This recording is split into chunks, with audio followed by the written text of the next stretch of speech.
Before I tell you this story, I need you to do something for me.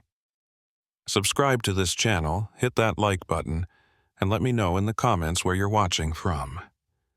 Because what I'm about to tell you is going to sound impossible, and I need to know there are people out there who'll remember it, who'll remember me, just in case.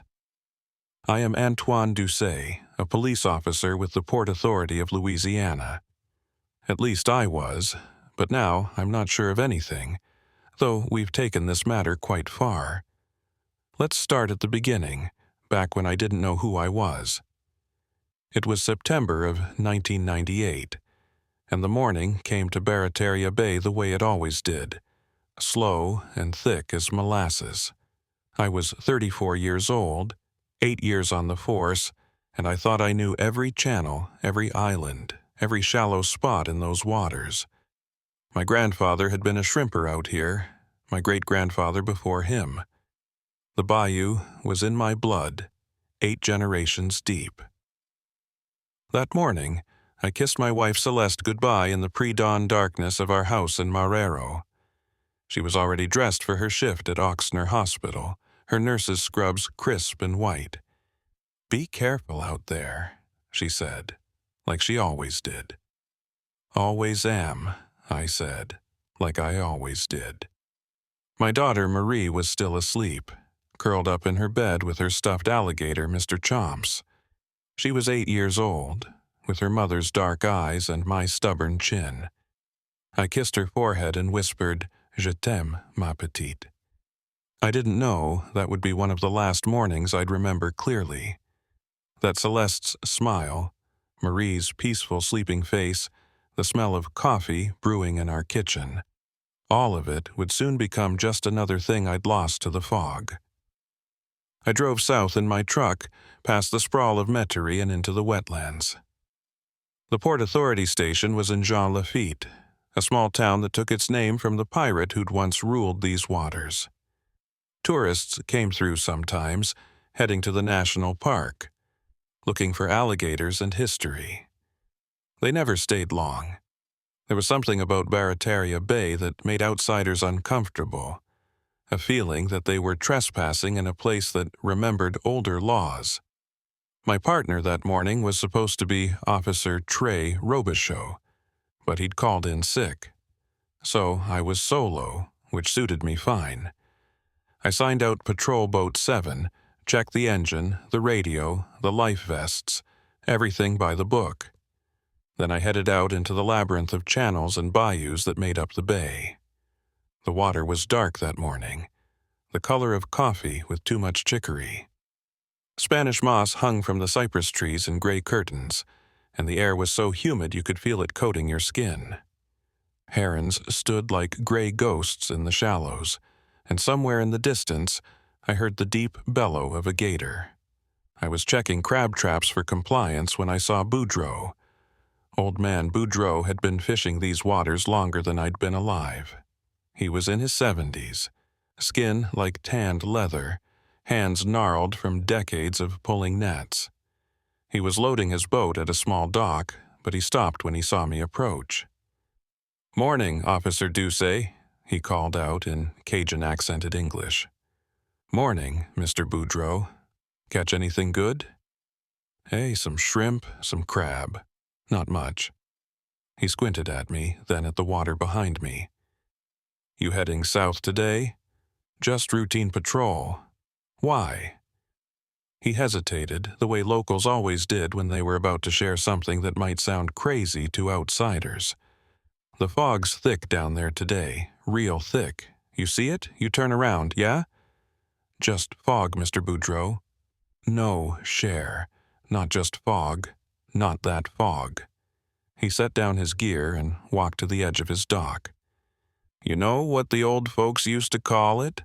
La ligne de brouillard, the fog line. You see it, you know it, and you don't cross it, no sir." "What happens if you cross it?" Boudreaux's eyes went distant. "My uncle. He crossed it once. 1957. I was just a boy. He came back different.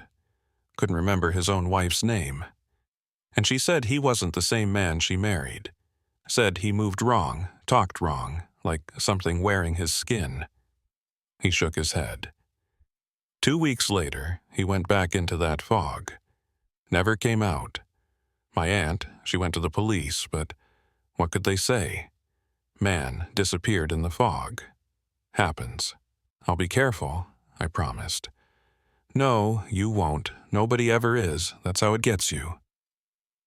I left Boudreaux at his dock and continued south. The channels grew narrower here, the vegetation thicker. The cypress trees were old, some of them centuries old, their trunks massive and gnarled. Alligators slipped into the water as I passed, only their eyes visible above the surface. I was headed to a spot where we'd gotten reports of smuggling activity. Nothing major, just some guys running untaxed cigarettes up from Mexico, maybe some marijuana. Small-time stuff, but it was my job to check it out. That's when I saw the fog. It wasn't like normal fog.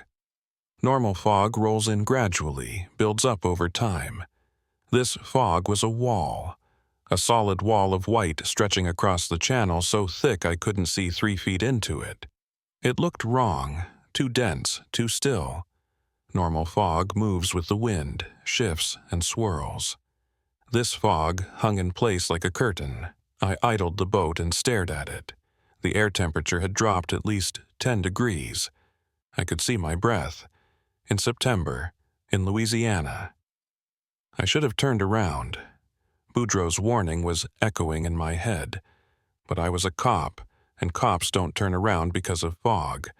And somewhere beyond that wall of white, there were smugglers who thought they were safe. I reached for my radio. This is Unit 7 to dispatch. I'm at the southern end of Bayou de Famille, coordinates. I glanced at my GPS and rattled off the numbers. I've encountered heavy fog, going to proceed with caution and investigate reports of smuggling activity. Copy that, Unit 7. Be advised, Weather Service shows no fog in your area. I looked at the wall of white blocking the channel. Tell them to update their instruments. I'm looking right at it. Copy. Stay in radio contact. Will do. Unit 7 out. I eased the boat forward, into the fog. The world disappeared. I'd been in fog before, plenty of times, but this was different. This was absolute. The white was so thick I couldn't see the bow of my own boat. Sound was muffled, deadened, like someone had thrown a blanket over the world. Even the throb of the engine seemed distant, muted. I cut the throttle to idle and moved forward slowly, one hand on the wheel, the other reaching out into the whiteness as if I could feel my way through it. The GPS screen flickered, the numbers scrambling and jumping. The radio hissed with static. Then, suddenly, I felt it. A change in the air, in the water, in reality itself. Like passing through a membrane, like stepping from one room into another. There was a moment of resistance, of pressure, and then I was through. The fog cleared, but what I saw on the other side made no sense at all. The bayou was gone, or rather, it was different.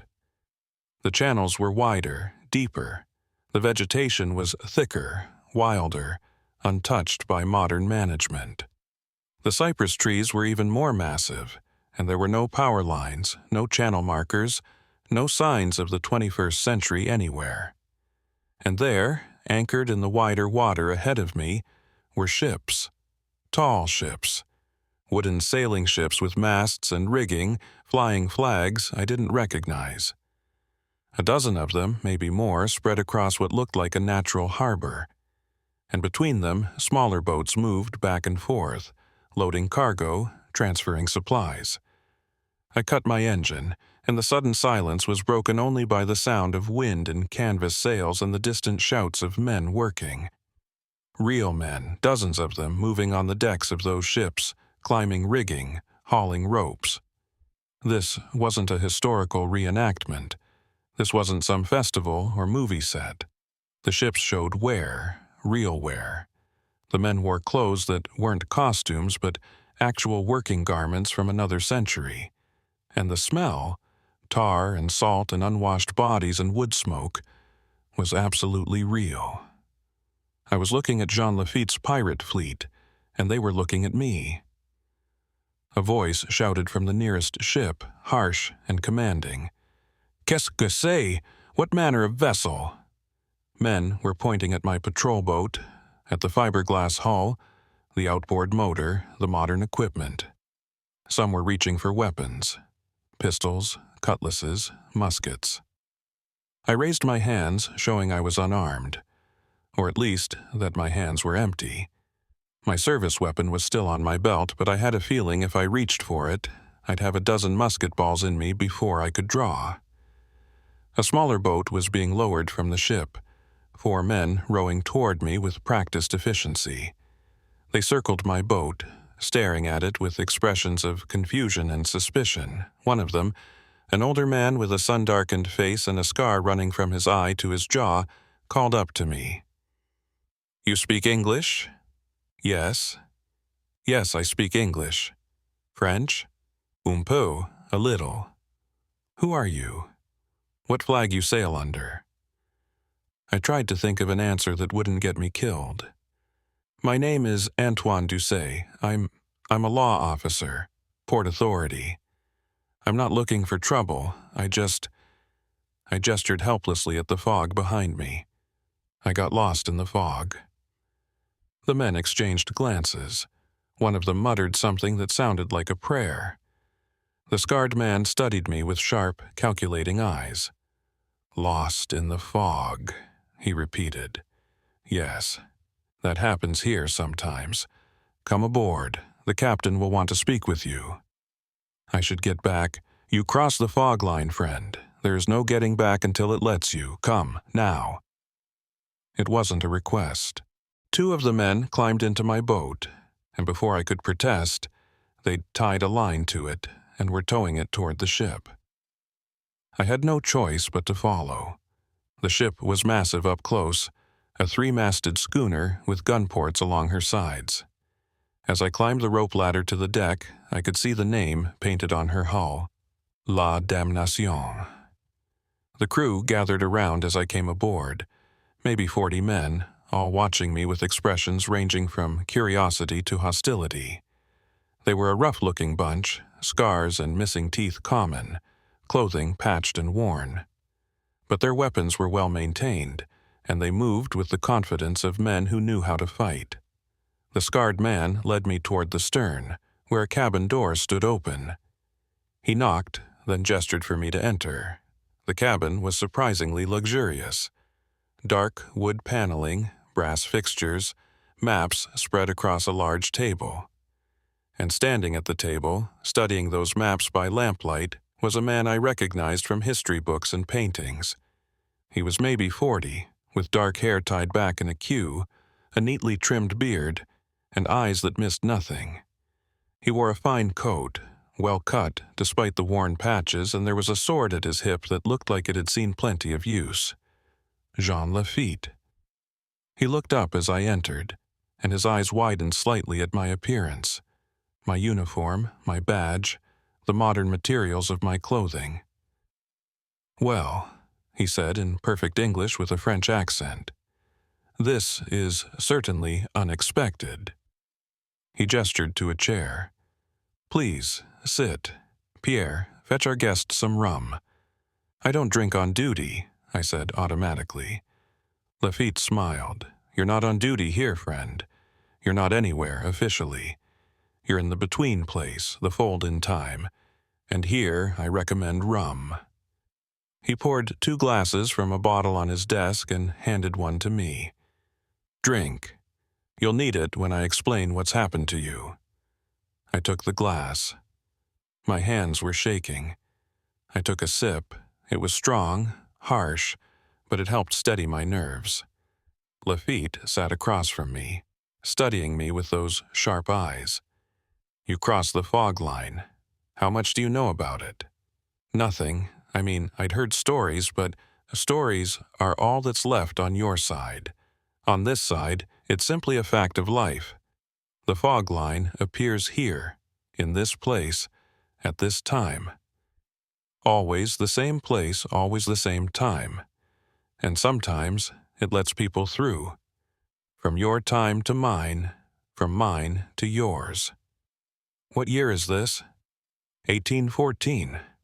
October of 1814, to be precise. We're preparing for war.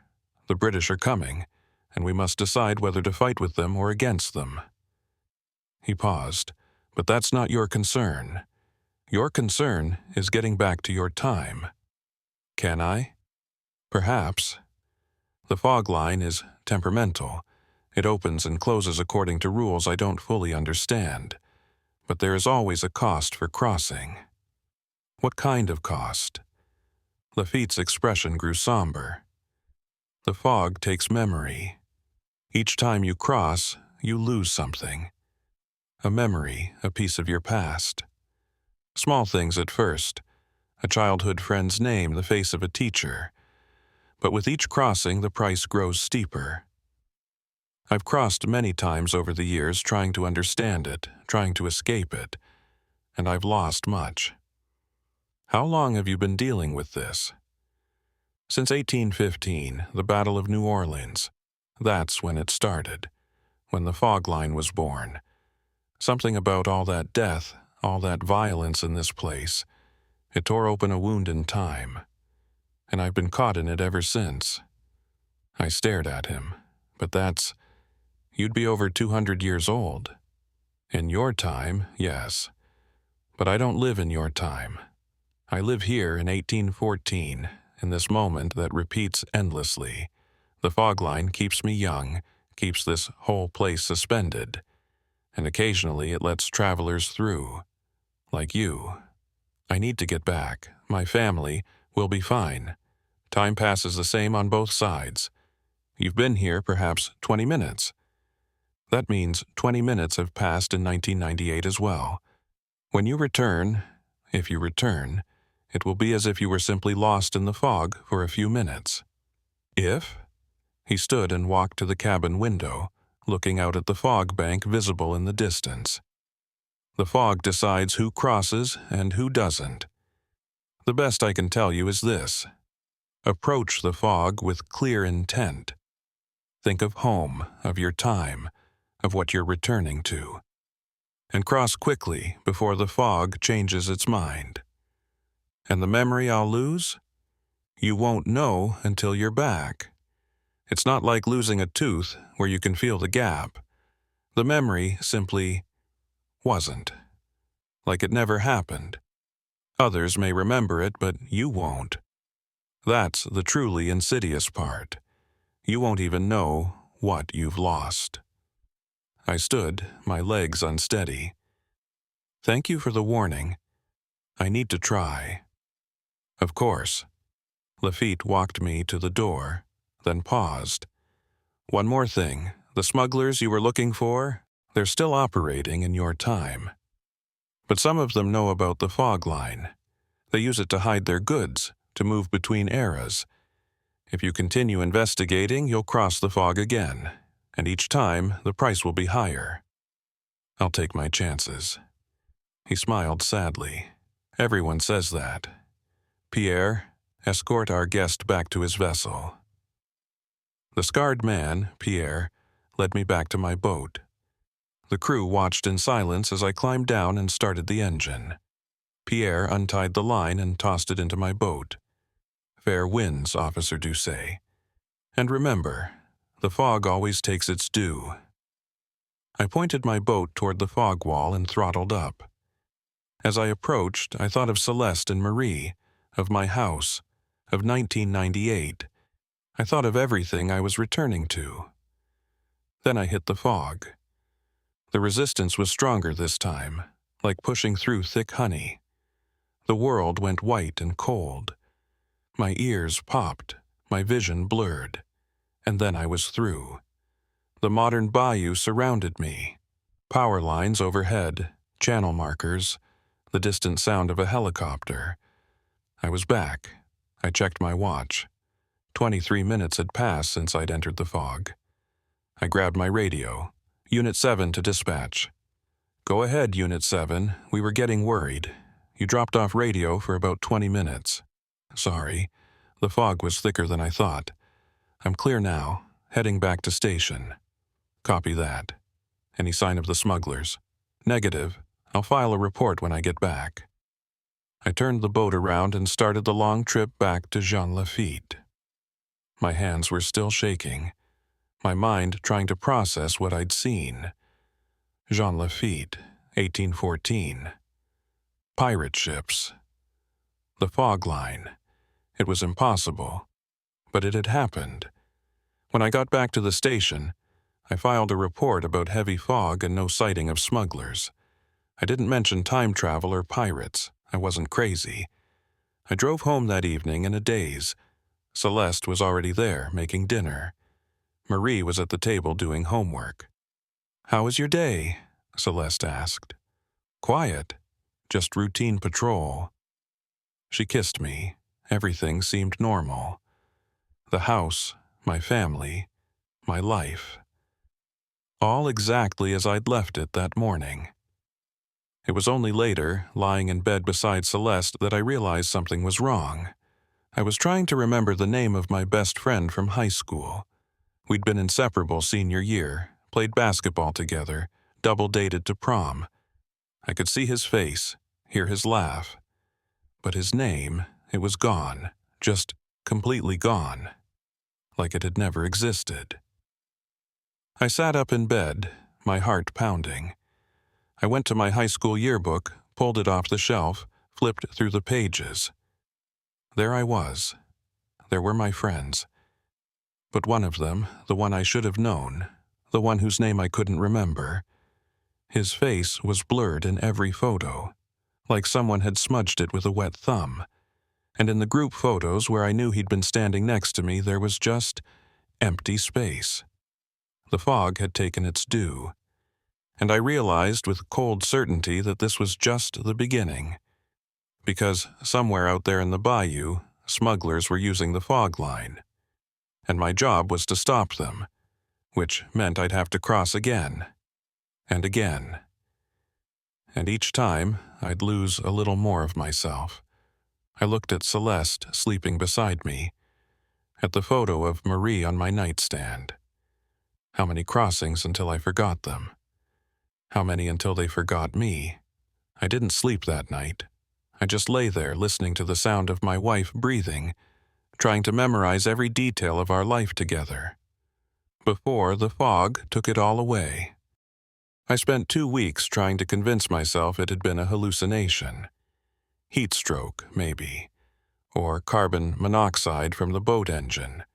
Something rational, something that made sense in the world I knew. But the blank spaces in my yearbook didn't lie, and the confusion on people's faces when I asked about my friend from high school told me everything I needed to know. They'd all forgotten him too, because he'd never existed. Not anymore. Celeste noticed I wasn't sleeping. "You've been having nightmares," she said one morning, watching me stare into my coffee. "Want to talk about it?" "Just work stress," I lied. "Antoine." She took my hand across the kitchen table. "We've been married 10 years. I know when something's wrong." 10 years. I remembered our wedding, the little church in Thibodaux, the reception at her parents' house. I remembered our honeymoon in Galveston, remembered the night Marie was conceived. All of it crystal clear. For now. "I'm fine," I said. "Just tired." Marie ran into the kitchen, backpack bouncing. "Dad, you're taking me to school today, right?" "Of course, ma petite." In the car, she chattered about her day ahead, about her friend Ashley's birthday party on Saturday, about the book report due next week. I held on to every word, every detail, terrified that one morning I'd wake up and not remember any of it. At the station, Trey was waiting with coffee and bad news. "We got another tip on the smugglers," he said. "Different location, but same general area. Bayou Rigaud, South End." I knew exactly where that was, less than 2 miles from where I'd found the fog line. Who's the tip from? Anonymous. Called it in last night. Said they saw boats moving at night, lights where there shouldn't be lights. Could be legitimate fishermen. Could be. But DEA thinks the smuggling ring is bigger than we thought. Not just cigarettes and weed. They're talking cocaine, maybe heroin, moving it up from Mexico through the Gulf using the bayou as a highway. Which meant I couldn't ignore it. This wasn't small time anymore. This was serious trafficking, the kind that destroyed communities. I'll check it out this afternoon, I said. Want company? I almost said yes. Having Trey there would mean I couldn't cross the fog line, couldn't investigate what I suspected was happening. But it also meant putting him at risk of something I barely understood. No, it's fine. Probably nothing anyway. That afternoon, I headed back into the bayou alone. The October sun was warm, the water calm. Egrets stood in the shallows, and a gar surfaced near my boat, its prehistoric snout breaking the surface before disappearing back into the dark water. I followed Bayou Rigaud south, watching my GPS, watching for the fog. And sure enough, about a mile from where I'd crossed before, I saw it. The same wall of white, the same unnatural stillness. But this time, I also saw something else. Footprints in the mud of a small island near the fog. Fresh footprints, less than a day old. And tire tracks from something small, maybe an ATV or a dirt bike. Someone else knew about the fog. Someone was using it. I beached my boat and examined the tracks more closely. They led to the water's edge, right to where the fog began. And in the mud, I found something else, a cigarette butt. American brand, but Mexican tax stamp. The smugglers were crossing. They'd found the fog line and figured out how to use it. I stood at the edge of the fog, weighing my options. I could call it in, bring more officers out here. But how would I explain what I'd seen last time? And if the smugglers were moving product through time, conventional law enforcement wouldn't be able to stop them. I thought about Lafitte's warning. Each crossing has a cost. Each time, I'd lose something. But if I didn't stop these smugglers, how many kids would die from the drugs they were moving? How many families would be destroyed? I thought of Celeste, of Marie. I memorized their faces one more time. Then I walked into the fog. The crossing was easier this time, like my body remembered the path. The resistance lasted only a moment, and then I was through. 1814 again. But different. It was daytime now, and the pirate fleet was active. Boats moving between ships, men working, the sound of hammers and saws from a shipyard I could see on a distant shore. And near the fog line, beached on the same island where I'd seen the tracks, were two modern boats, flat-bottomed aluminum john boats, the kind poachers and smugglers favored. And standing beside them, 3 men loading wooden crates onto the boats. I recognized one of them, Tommy Guidry, a local burnout I'd arrested twice for possession. The other 2 I didn't know, but they had the look of professional criminals, alert, armed, dangerous. They saw me at the same moment I saw them. "Shit! Cop!" Tommy grabbed for his pistol. "Don't move! Louisiana Port Authority!" I had my service weapon out, trained on them. For a frozen moment, we all just stared at each other across a gap of 184 years. Then Tommy fired. The shot went wide, but it broke the spell. I dove behind a cypress trunk as bullets chewed into the wood.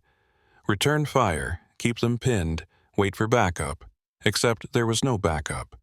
Not here, not in 1814. I heard shouting from the pirate ships. Men were launching boats, rowing toward the commotion. Whether they'd help me or join the shooting, I had no idea. One of the smugglers, a big guy with a shaved head, made a run for his boat. I shot out his outboard motor. He sprawled in the mud, cursing. "Give it up," I shouted. "There's nowhere to run." "Fuck you, cop." Tommy fired again, closer this time. Then a musket boomed, and Tommy went down hard. I turned to see Pierre, Lafitte's scarred lieutenant, reloading his weapon. Behind him, a dozen pirates were beaching their boats, all armed. The other smuggler, younger, maybe 20, threw down his gun and raised his hands. "I surrender. Don't shoot." Pierre walked over to Tommy, who was clutching his leg and screaming. The musket ball had shattered his femur. Pierre looked at me. "Friend of yours?" "Criminal, smuggler." "Ah, we're familiar with that profession." He gestured at his men. "Take them, and secure those boats." Within minutes, the 3 smugglers were tied up, and their boats searched. The crates contained cocaine, dozens of kilos, probably worth millions in 1998.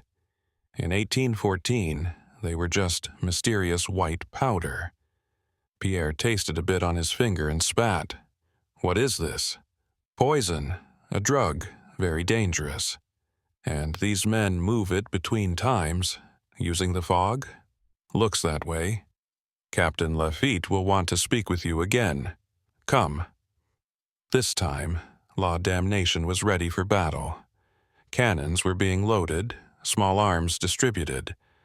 I could see men working in the rigging, preparing the sails. Lafitte met me on deck, looking grimmer than last time. "Officer Douce, you've returned quickly and brought trouble with you. These men are criminals in my time. They're using the fog line to smuggle drugs. I understand. And I'm afraid I must tell you something that will complicate matters further." He led me to his cabin, away from the crew. "The British are coming. Not just ships, an army. They mean to take New Orleans, control the Mississippi, split America in 2. The battle will happen here in these waters soon, within weeks." I remembered my history. January 8th, 1815, the Battle of New Orleans. Andrew Jackson, Jean Lafitte helping the Americans, a crushing American victory that made Jackson a hero. "You're going to help the Americans," I said. "Yes, but Officer Doucet, that battle is what created the fog line. All that death, all that violence, it will tear open the wound in time that you've been crossing through. When that battle happens, the fog line will become permanent. More people will be able to cross, and if these smugglers continue to use it, the timeline gets contaminated. Modern drugs in 1814, modern weapons, everything changes." "Precisely. So you have a choice. You can take your prisoners back to your time and let the proper authorities handle them, but more smugglers will come because the fog line will keep opening. Or you help me close it. When the battle happens, when the wound opens, there will be a moment, just a moment, when it can be sealed. But it requires someone from the other side, someone from your time, to anchor it shut. Someone who understands both eras." "What happens to that person?" Lafitte's expression told me everything. "They become the guardian, the keeper of the boundary, neither fully in one time nor the other, but between, forever." I thought about what he was asking. Give up my life, my family, my existence to become a temporal guard. Stand watch between centuries, making sure they never bled into each other. I can't. I have a daughter, a wife. I know. And I'm not asking you to decide now, but know this. Every time you cross, you lose memory. And those memories don't just disappear. They go into the fog. The fog collects them, feeds on them. That's how it survives, how it grows. The more people cross, the more memory it takes, the stronger it becomes. Jesus Christ. Indeed. So think carefully before you cross again. Each time you pay a price, and eventually the price will be everything. Pierre brought the prisoners aboard. Tommy was pale from blood loss but alive. The other 2 looked terrified, surrounded by real pirates with real weapons. "What about them?" I asked. "Take them back. They're your jurisdiction. We have a battle to prepare for." I loaded the smugglers into my boat, their hands still bound. The pirates had confiscated their weapons but left the boats intact. As I prepared to leave, Lafitte came to the railing. "Officer Doucet, one more thing. You're about to cross for the second time. The memory you lose will be more significant than before.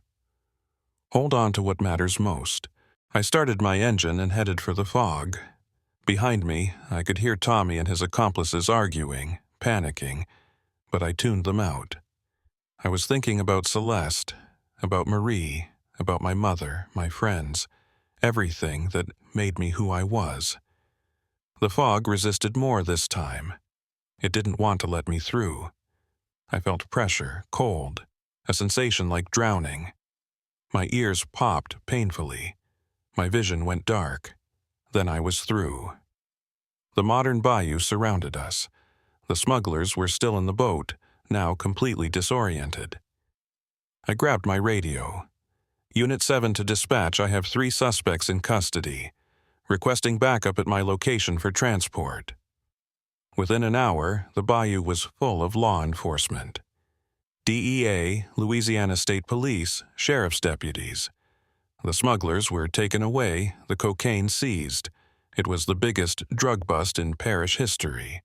My captain, Raymond Hebert, pulled me aside. "Hell of a job, Antoine. How'd you track them down?" "Got lucky, followed up on the tip, found them moving product. They kept talking about pirates and fog and time travel. DEA thinks they're high on their own supply." "Probably." That night, I drove home exhausted. Celeste was waiting, dinner on the table. Marie was doing homework. "Sorry I'm late." "It's okay. I heard about the drug bust on the news. They said you made the arrests." "Yeah, big day." We ate dinner, talked about Marie's day at school, about Celeste's shift at the hospital. Everything normal, everything perfect. It was only when I was putting Marie to bed that I noticed something wrong. "Dad, can you tell me the story about how you and Mom met?" It was one of her favorite bedtime stories. How I'd met Celeste at a Mardi Gras parade, how I'd caught the beads she'd thrown, how we'd talked for hours, how I'd known right then she was the one. I opened my mouth to start the story, and realized I couldn't remember it. I remembered meeting Celeste. I remembered our early dates, our engagement, our wedding. But that first meeting, that moment when I'd known I'd met the woman I'd marry, gone. "Dad? I'm tired, sweetheart. Let's do a different story tonight." After she fell asleep, I went to the living room where Celeste was reading. "Hey, tell me again how we met?" She looked up, surprised. "At my cousin Rebecca's wedding. You were friends with the groom. We danced, you asked for my number, we went out the next week."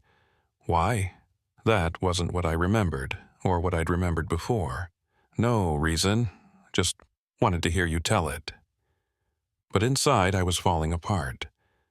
The fog had taken it, that beautiful memory of our first meeting, the one Marie loved to hear, the one that had anchored our whole relationship. It was gone, and in its place was a different memory, one that didn't feel quite as special, quite as magical. I went to bed that night holding Celeste, tears on my face that I couldn't explain to her.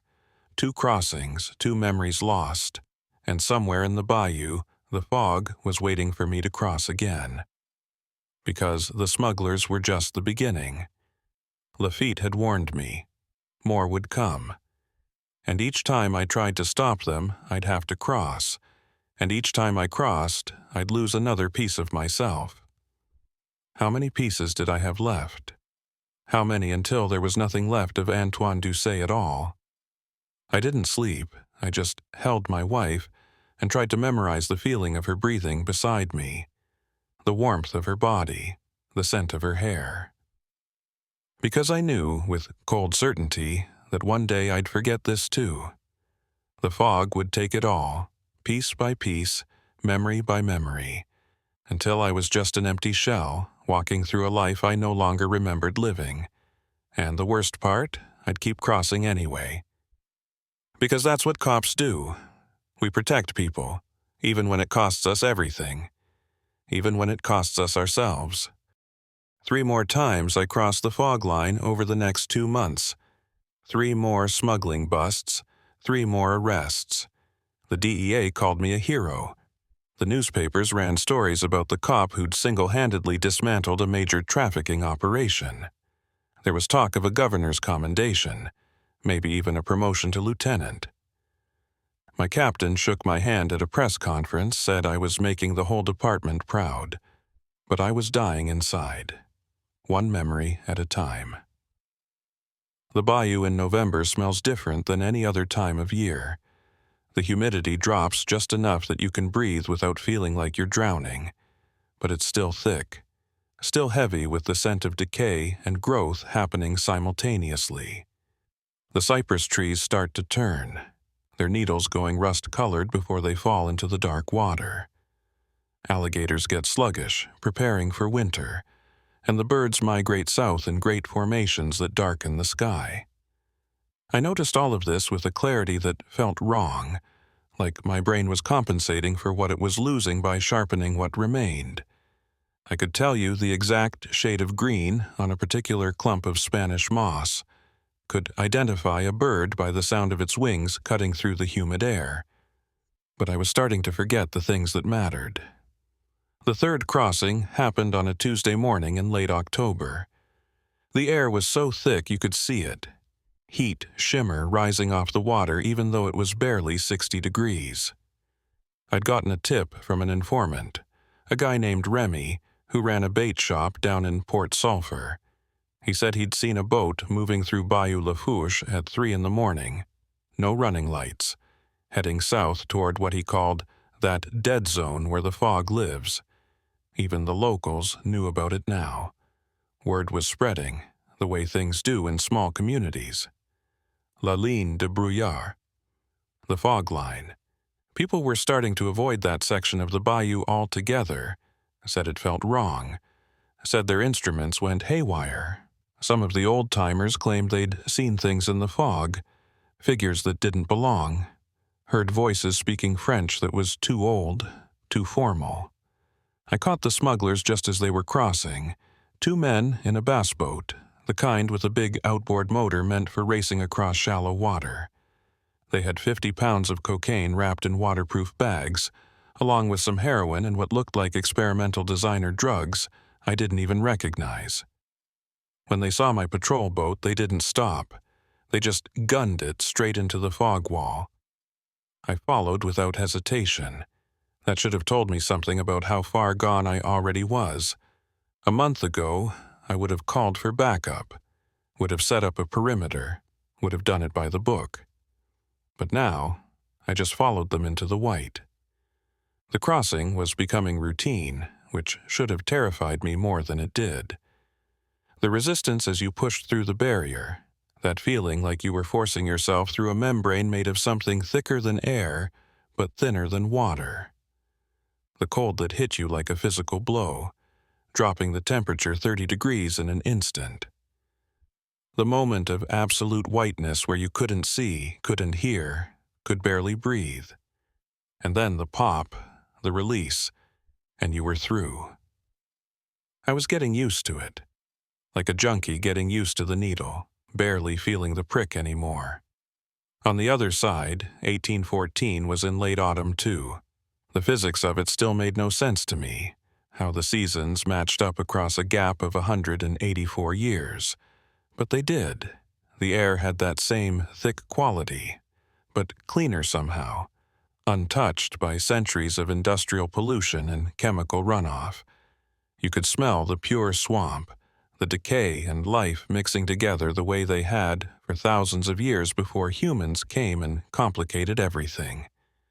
The smuggler's boat had died, the engine cutting out the moment they fully crossed. Modern engines didn't work well in the past.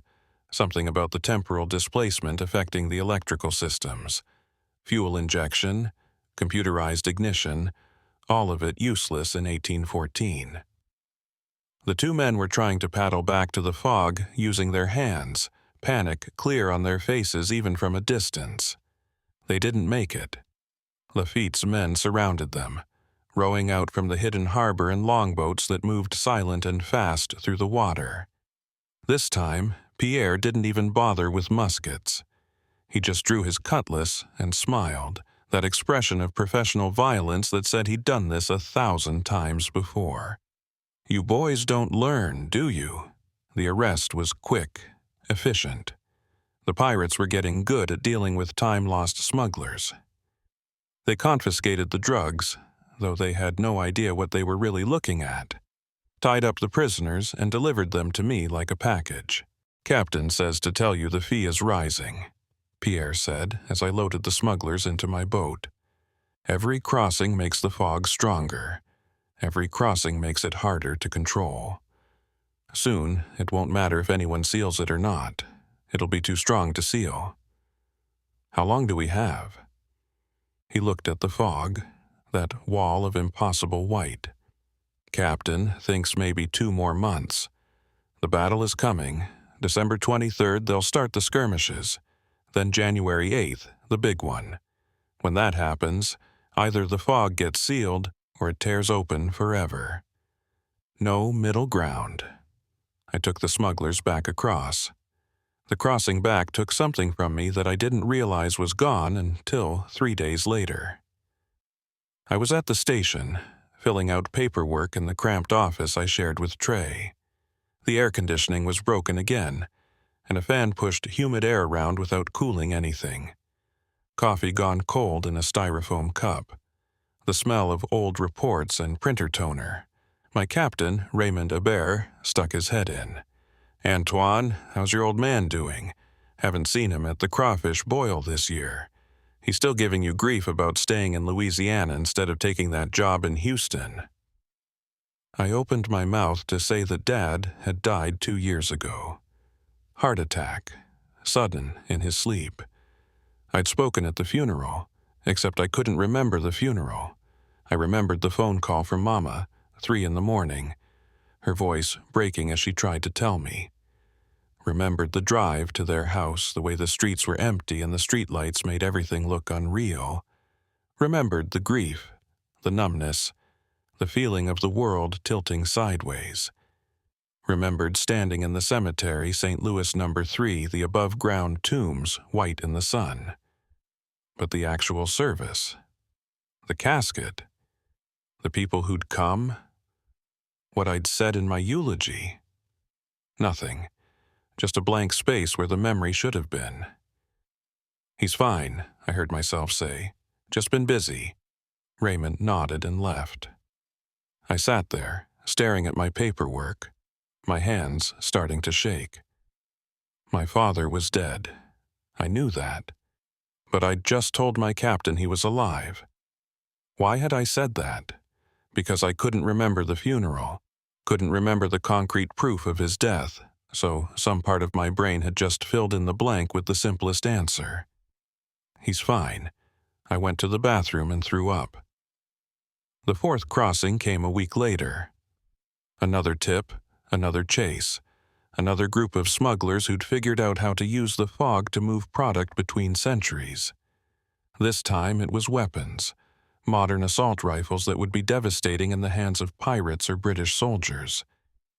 I caught them, made the arrest, brought them back, and lost my college graduation. 4 years of my life at LSU, all the work and stress and late-night studying, distilled down to a diploma on the wall and no memory of actually earning it. I knew I'd gone to college. I could tell you my major, criminal justice, with a minor in French. Could name my professors, at least some of them. But walking across that stage, throwing my cap, the party afterward, gone.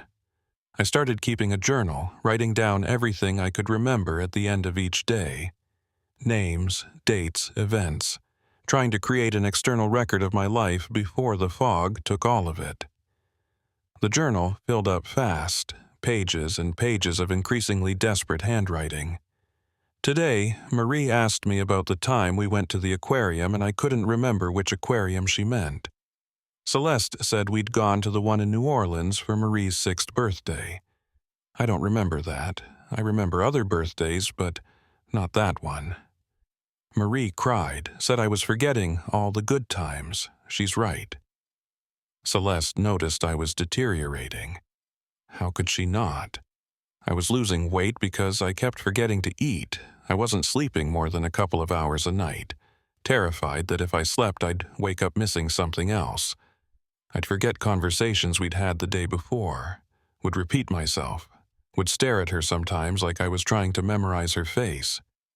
"Antoine," she said one night, watching me at the kitchen table with my journal, "you need to see a doctor. This isn't normal. This is like early onset Alzheimer's or something. We need to get you checked out." "I'm fine." "You're not fine.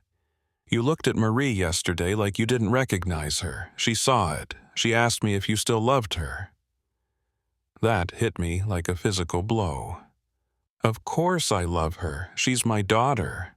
I know that, and you know that. But do you feel it? I opened my mouth to say yes, of course I felt it. But the truth was more complicated. I looked at Marie, and I knew she was my daughter. I knew I was supposed to love her, but the feeling, that deep parental bond, was getting thinner. Like watching it happen to someone else instead of experiencing it myself. "I'll take some time off," I said. "Rest. Get my head straight." "Promise? Promise?" But the next day there was another tip, and this time the witnesses said they'd seen something impossible. Old wooden ships alongside modern boats. Pirates trading with smugglers. The fog line was getting worse, the barrier between times thinning to the point where both eras could see each other. I had to go back. Celeste watched me pack my gear for patrol, her face tight with worry and something else. Fear, not of the bayou or smugglers. Fear of me, of what I was becoming. "You promised you'd take time off. After this. One more case. There's always one more case, Antoine. There's always one more reason you have to go out there. But when are you going to choose us? When are you going to choose your family over your job?" I kissed her forehead, and even that felt mechanical, like I was going through the motions of being a husband without really understanding why. "I love you. You know that, right?" "I know. But knowing and feeling are different things. You know you love us, but I don't think you can feel it anymore, and that's what scares me." She had no idea how true that was. How I'd wake up next to her and have to remind myself who she was, what she meant to me. How I'd look at the wedding photos on our bedroom wall and feel nothing. Just see two strangers in formal clothes. The bayou was quiet that morning, eerily so. Too quiet.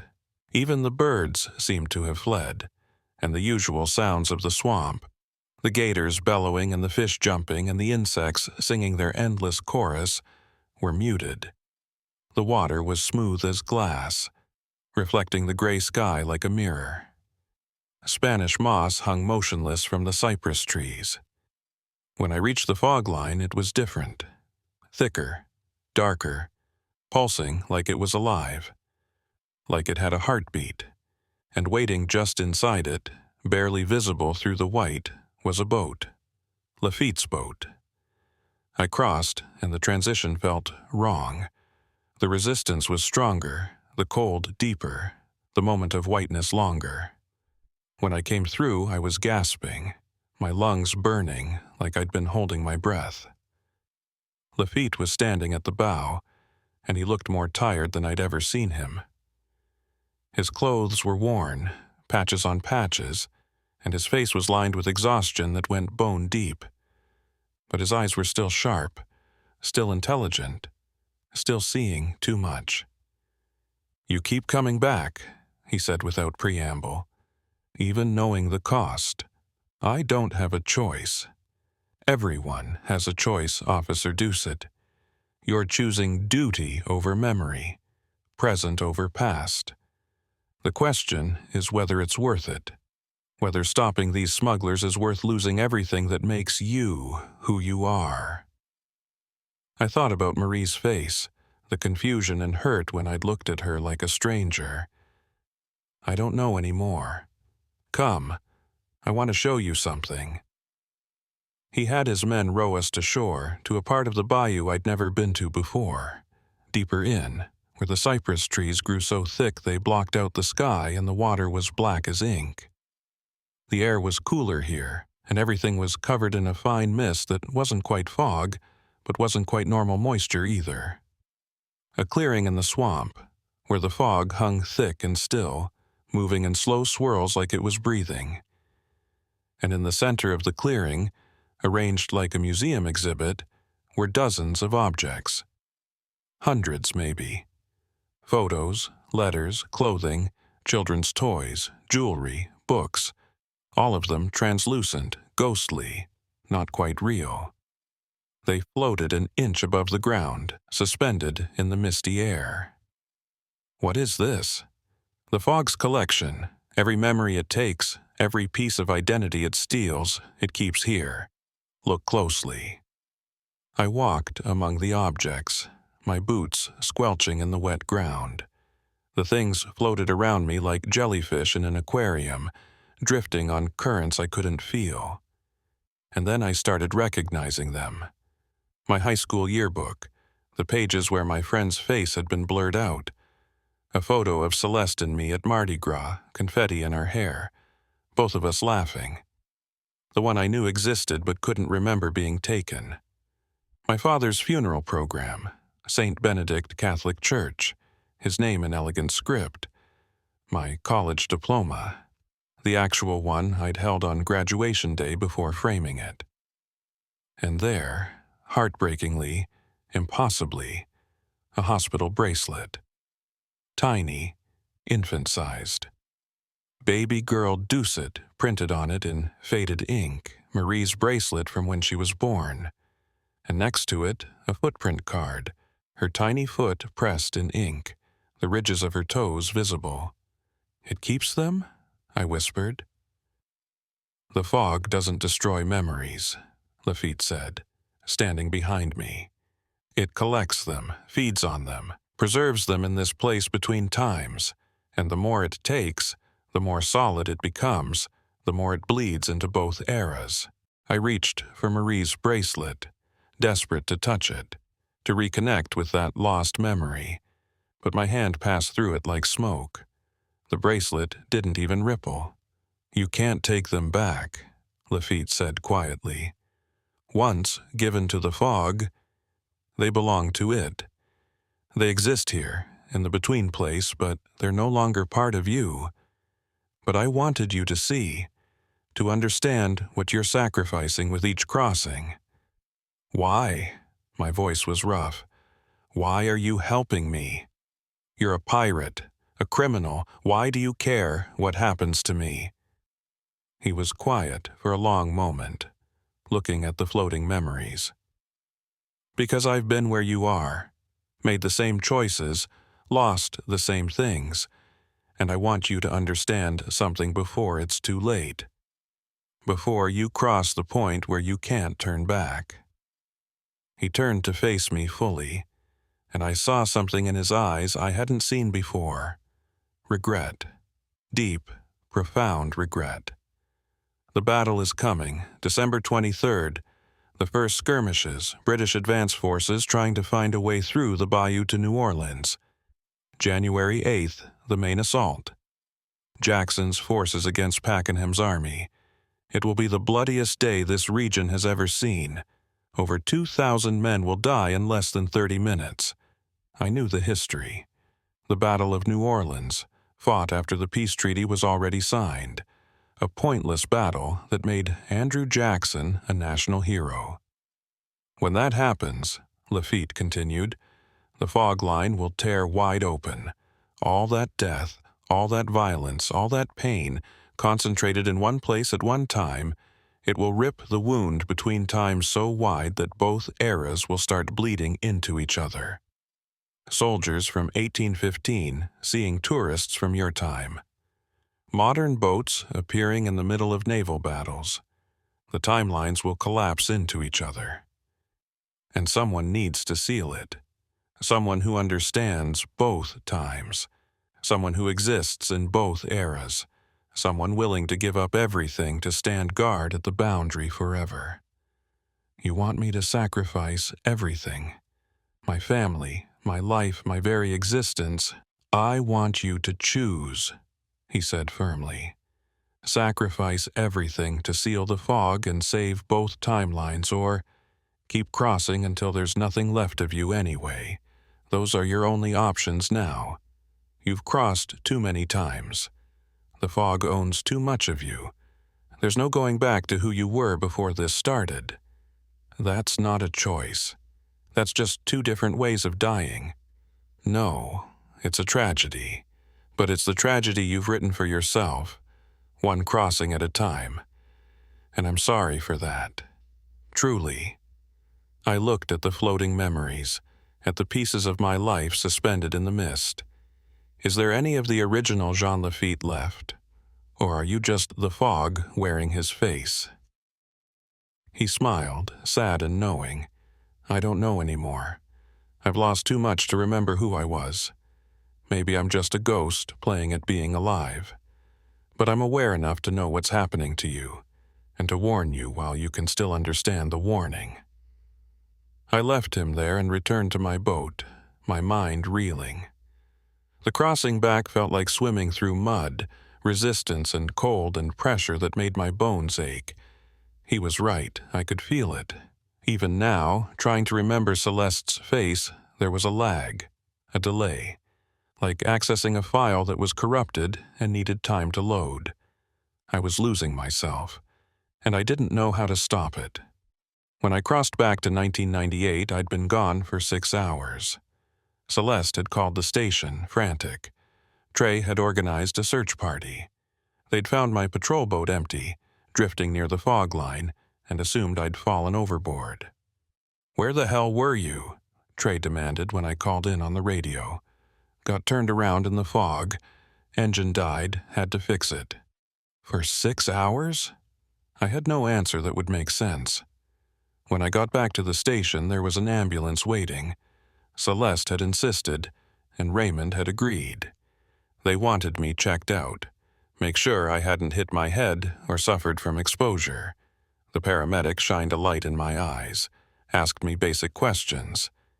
Date, current president, my address. I answered them all correctly and he cleared me. But Celeste wasn't satisfied. "Something's wrong with him," she told Raymond. "He's not himself. He needs to see a neurologist, get brain scans."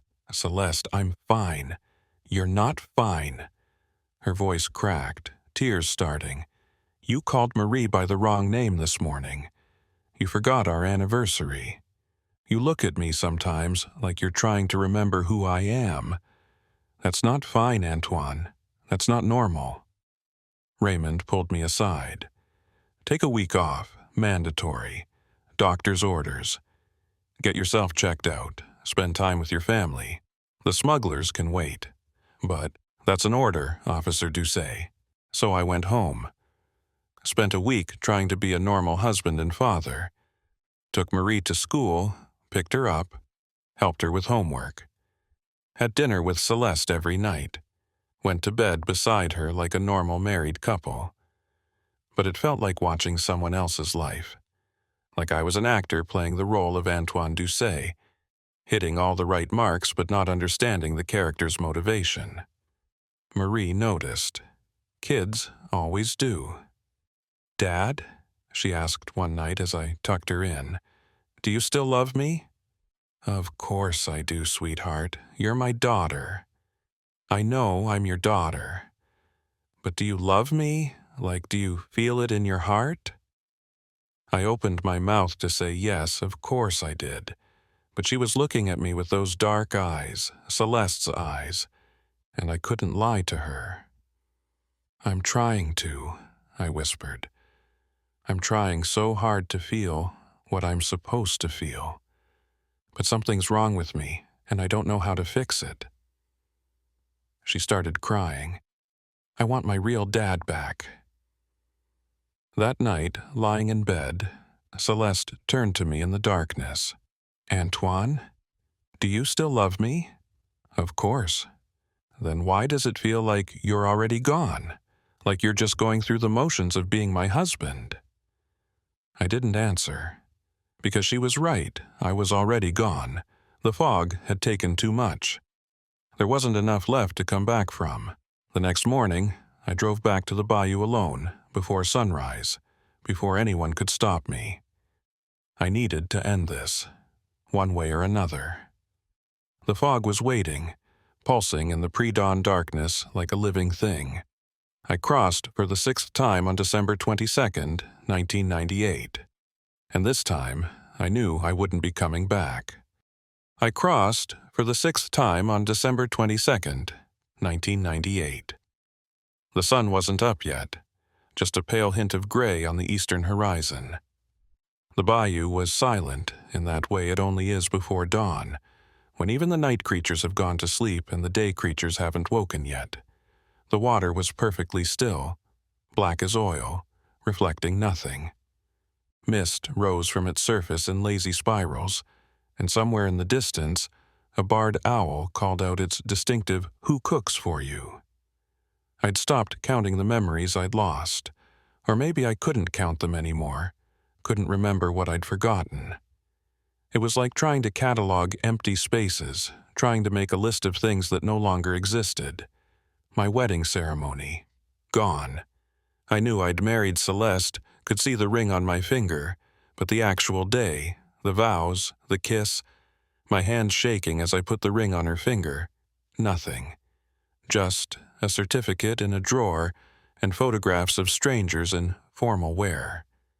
My first day as a police officer.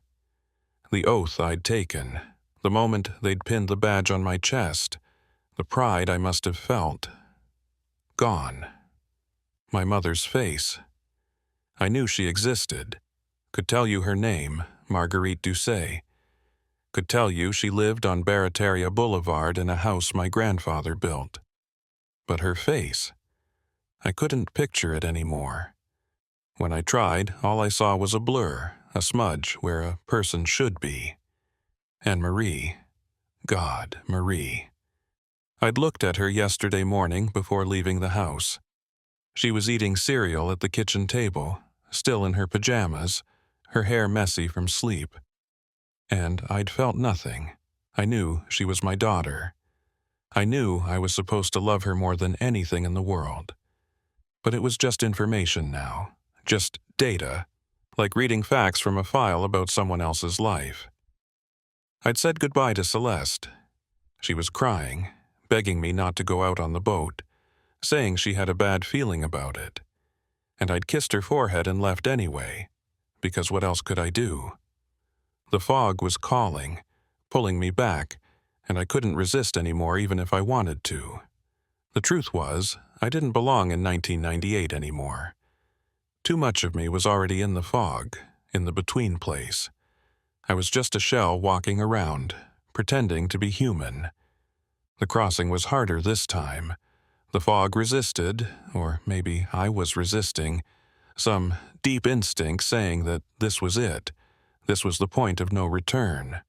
The cold was so intense it felt like my bones were freezing, cracking from the inside out. The pressure made my ears pop and my vision blur. The whiteness lasted forever, and for a moment I thought I was stuck there, trapped in the between place for eternity. Then I was through. 1814, late December. The air was crisp and cold, unusual for Louisiana, but not unheard of. A front had come through, dropping temperatures into the 40s. The pirates were wearing extra layers, wool coats and scarves, and cook fires burned on the decks of the ships. But something was different. The fog was everywhere now, not just in one barrier wall, but hanging over everything in thick streamers. It moved through the pirate encampment like living things, tendrils reaching out, touching people, and every time it did, they'd shiver and look confused, like they'd forgotten what they were doing. The barrier was failing. The 2 times were bleeding together. Lafitte found me within minutes. He looked worse than last time, if that was possible. His face was gaunt, his eyes sunken. He moved like an old man, even though he couldn't be more than 40. "You came back," he said. It wasn't a question. "I had to. You said the battle is in 2 weeks. Closer than that now. British scouts were spotted yesterday morning. Advance forces will be here within days. The battle will start before the new year." He gestured for me to follow him. "Come, there's something you need to see, something that will help you understand what you're about to become." We took a small boat, just the 2 of us, and rode deep into the fog, deeper than I'd ever gone before. The world disappeared completely. No water, no sky, no sense of up or down. Just endless white and the sound of oars moving through something that might not have been water anymore. And then I saw them, figures in the fog, dozens of them at first, then hundreds. Men, women, children, all walking through the whiteness, all looking lost. They moved slowly, aimlessly, their forms translucent and flickering. Some were dressed in old colonial clothes, some in modern dress. One was wearing what looked like a Confederate uniform. Another wore the rubber suit of a World War II submarine sailor. A woman in a flapper dress from the 1920s. A Spanish conquistador in rusted armor. What are they? Everyone who ever crossed the fog line and lost too much, Lafitte said quietly. Their memories, their identities, all taken by the fog until there was nothing left of them in the real world. And when there's nothing left, when even the people who knew you have forgotten you existed, you end up here.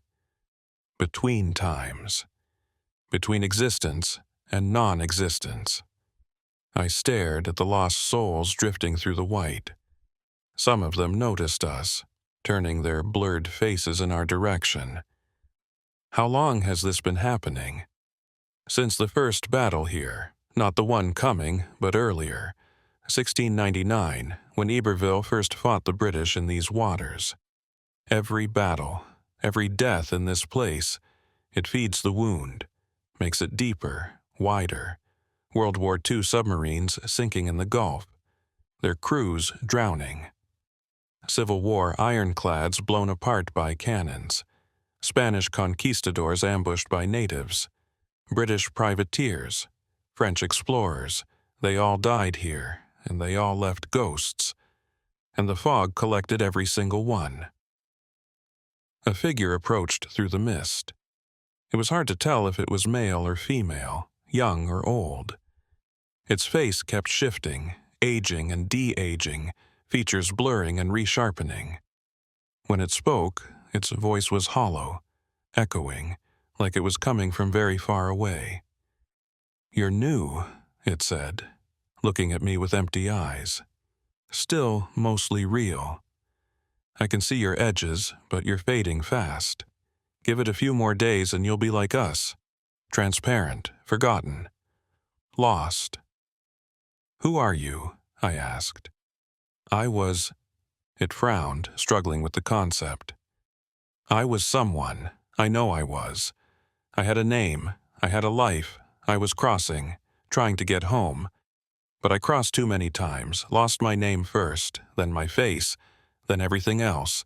Now I'm just here, forever here. Do you know how long forever is when you can't remember who you are?" More figures gathered around us, drawn by the presence of someone still mostly alive. They reached out with translucent hands, not quite touching, but close enough that I could feel the cold radiating from them. "Take me with you," one whispered. "Help me remember," another begged. "I had a family, I know I did, children, I can almost see their faces." "What were their names?" "Please," a third one said. "Please, just tell me my name. Someone must remember, someone must know who I was." Lafitte put a hand on my shoulder and pulled me back. We need to go. They'll drain what's left of you if we stay. They don't mean to, but they're so hungry for memory, for identity, they can't help themselves. As we rowed away, I looked back at the lost souls in the fog. Hundreds of them, maybe thousands, all trapped in the between place, all forgotten by the world. Is that what happens to me if I seal the fog line? No, Lafitte said. If you seal it, you become something else. Not lost, but not alive either. The guardian, the keeper of the boundary. You'll exist in both times simultaneously, forever watching, forever making sure they don't bleed into each other again. And if I don't seal it, the barrier fails completely. 1814 and 1998 merge. The timelines collapse into each other. History unravels. Everyone in both eras either dies or goes mad, unable to tell past from present, unable to distinguish memory from reality. And then it spreads, like a disease. Other years start collapsing. 1813, 1997. The wound grows until all of time is just one eternal present where nothing makes sense. Those are my only options? Become a guardian ghost or let everyone die? Those are everyone's options who cross too many times, he said. You just happened to be the one who crossed enough, who cared enough, who was stubborn enough to make the choice matter. We returned to the pirate fleet just as the sun was rising. Except it wasn't one sun. Through the failing fog barrier, I could see two suns, one from each time, occupying the same space but slightly offset.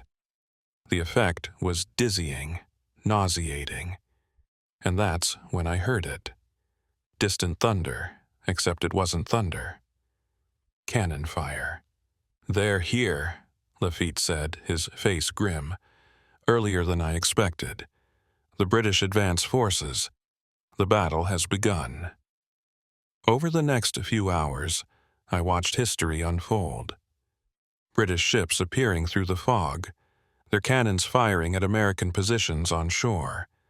Jackson's forces returning fire. Pirates preparing for battle, loading their own cannons, sharpening cutlasses, checking powder and shot. And through it all the fog pulsed and swirled, growing thicker, darker, more aggressive. Every cannon blast seemed to tear it wider. Every death fed it, strengthened it. By noon, I could see boats from my time appearing in the distance. Modern fishing vessels suddenly finding themselves in the middle of a naval battle. I heard screams as people from 1998 saw sailing ships and pirates and realized they'd crossed into the past. Saw confusion on the faces of British sailors as modern boats appeared out of nowhere. The barrier was collapsing. Lafitte found me on the deck of La Damnation. It's time. The wound is opening. You need to go now, into the center of it, or it'll be too late. What do I do? Find the wound. You'll know it when you see it. It's the tear in reality where both times meet. And then, he hesitated. Then you pour yourself into it. All of yourself. Every memory, every thought, every piece of identity you have left. You use yourself to seal it shut. And after? There is no after. You become the seal, forever watching, forever guarding, forever making sure it doesn't tear open again. You'll exist in both times simultaneously, able to see both but belonging to neither. The living will forget you. The dead won't remember you. You'll be alone, truly alone, for eternity. I thought about Celeste one last time. Tried to remember her face, her voice, her laugh. Tried to hold on to that feeling of love I knew I'd once had for her. Nothing came. Just a name and the abstract knowledge that she'd been important to me once. I thought about Marie, my daughter. The little girl who'd asked me if I still loved her, who'd cried because she wanted her real dad back.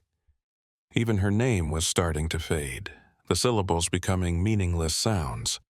"If I do this," I said, "will they remember me? Will anyone remember that I existed?" Lafitte's expression was answer enough. "The fog will take even that. When you become the seal, you'll erase yourself from both timelines.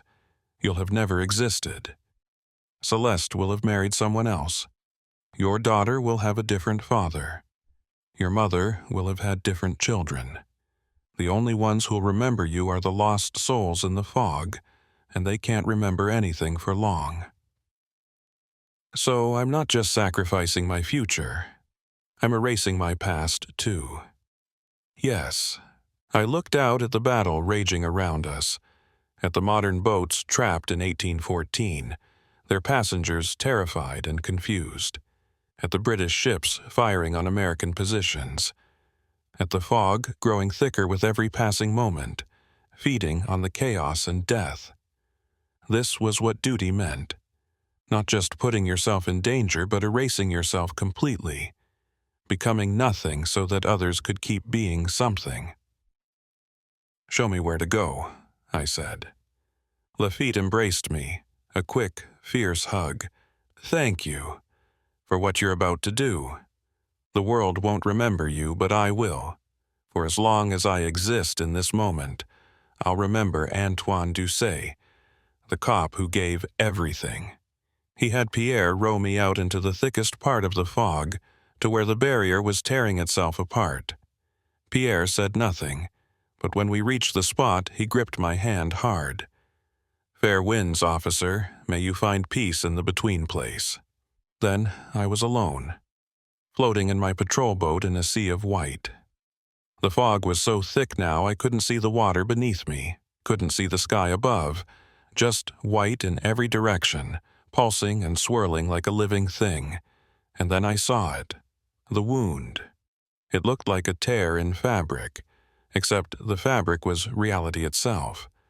A jagged rent in the air where both times met and bled into each other. Through it, I could see both eras simultaneously, overlapping, fighting for dominance. 1814 pirates and 1998 tourists occupying the same space. Ships from different centuries trying to exist in the same water. The past and present grinding against each other. Sparks flying where they met. The wound pulsed like an artery, bleeding centuries into each other with every beat. I stood up in my boat, took a deep breath, and dove into the water. Swam toward the wound through fog so thick it was more solid than the water. Every stroke was agony, like swimming through concrete. When I reached the wound, I understood what Lafitte had meant. I could feel it pulling at me, hungry, desperate. It wanted to be sealed, needed to be sealed, but it needed something to seal it with, needed substance, needed identity, needed someone to stand guard forever. I reached for it, and the moment I touched it, I understood everything. The fog wasn't evil. It was just a scar, a wound in time trying to heal itself, but unable to because the injury kept getting reopened. Every battle, every death, every crossing tore it wider. It needed a guardian, someone to hold it closed, to prevent it from being torn open again. I thought of Celeste one last time, tried desperately to remember her face, got nothing but a blur, a ghost, a shadow of a memory. I thought of Marie, my daughter, my little girl. The name meant nothing to me now. I let go, stopped fighting, and poured myself into the wound. It hurt. God, it hurt in ways I didn't know existence could hurt. Every memory I had left, ripped out. Every piece of identity, shredded and scattered. Every connection to the world, severed. I felt myself coming apart, dissolving, spreading out across the barrier between times. My name, gone. My face, gone. My life, my loves, my fears, my hopes, gone. All gone, fed into the wound to seal it shut. and then there was nothing, or everything, or both simultaneously. I was the fog. I was the barrier. I was the guardian standing watch between 1814 and 1998, making sure they stayed separate, making sure the wound stayed closed. I could see both times at once, could see Lafitte's fleet sailing away after the battle ended, victorious, could see modern boats returning to the bayou in 1998, their passengers confused about the time they'd lost but unable to explain why. I could see everything and nothing, was everywhere and nowhere. I tried to remember who I'd been, what I'd sacrificed. But there was nothing to remember. The fog had taken it all. All that remained was purpose, duty, the eternal vigil. And sometimes, very rarely, when someone approached the fog line in a boat, when they got close enough to see the wall of white, I could reach out, could whisper a warning, turn back, don't cross. The fog takes everything. They never listened. Someone always crossed, and I was there, watching, warning, guarding. Forever watching, forever alone, forever between. The fog line had claimed its guardian, and the world forgot I'd ever existed. But I remained, will always remain. As long as time exists, as long as 1814 and 1998 need to be kept separate, I'll be here, in the white, in the cold, in the between place, watching, waiting, warning those who can still turn back. The fog is hungry. The fog is patient. The fog remembers what the world forgets. And I am the fog now, forever and always. The line between times must hold, and I am the one who holds it.